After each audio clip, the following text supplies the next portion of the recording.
নমস্কার বন্ধুরা, শিখা সোম চ্যানেলে তোমাদের সবাইকে স্বাগত জানাই। আশা করি সবাই ভালো আছো এবং সুস্থ আছো। আমি আজকে সর্ষে বাটা দিয়ে কপির ডাঁটা রেসিপি করে দেখাবো। আশা করি রেসিপিটা তোমাদের ভালো লাগবে। তবে চলো শুরু করি আমার রেসিপি। তার জন্যে আমি কপির ডাঁটাগুলো এরম করে কেটে নিয়ে এটাকে আমি প্রথমে একটু সেদ্ধ করে নিচ্ছি।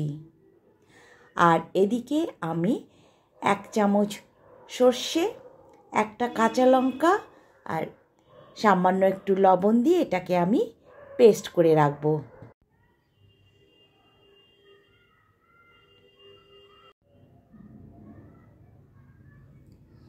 এবার আমি ফ্রাই প্যানে 2 চামচ সর্ষের তেল দিয়ে দিচ্ছি।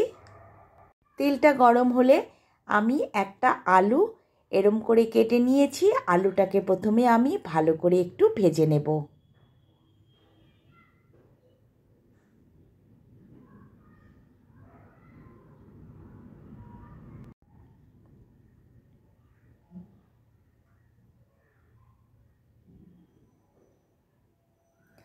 আলুটা আমার ভাজা হয়ে গেছে।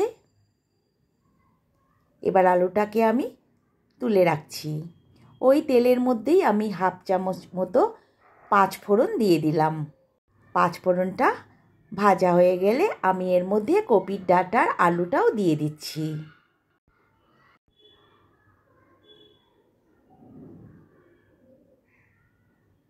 ভালো করে এটা আমি একটু মিশিয়ে নিচ্ছি।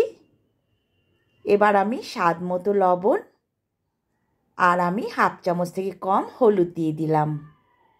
এবার এটাকে ভালো করে আমি কষাবো। যেহেতু আলু খুব ভালোভাবে ভাজা, কপিও সেদ্ধ করা, তাই আমি আর এটাতে কোনো জল দেব না।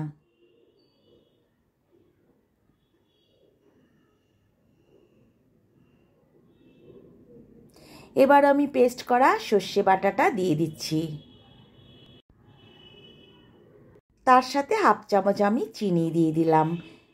এবার সর্ষে বাটার চিনিটা ভালো করে আমি কপি আলুর মধ্যে মিশিয়ে কষিয়ে নিচ্ছি।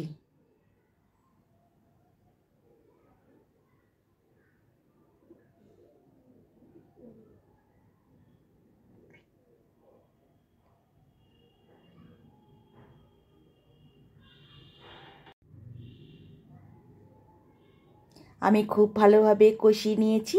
এবার নামানোর আগে আমি কাঁচা 1 চামচ সর্ষের তেল এর মধ্যে দিয়ে এটাকে ভালো করে মিশিয়ে আমি নামিয়ে দেখাবো। আশা করি রেসিপিটা তোমাদের ভালো লাগবে। ভালো লাগলে অবশ্যই আমাকে কমেন্ট করে জানাবে। আর এটা গরম ভাতে খেতে অসাধারণ লাগে, রুটি দিয়ে খেতেও খুব ভালো লাগে। তবে আজকে আসি, সবাই ভালো থেকো, সুস্থ থেকো, টাটা।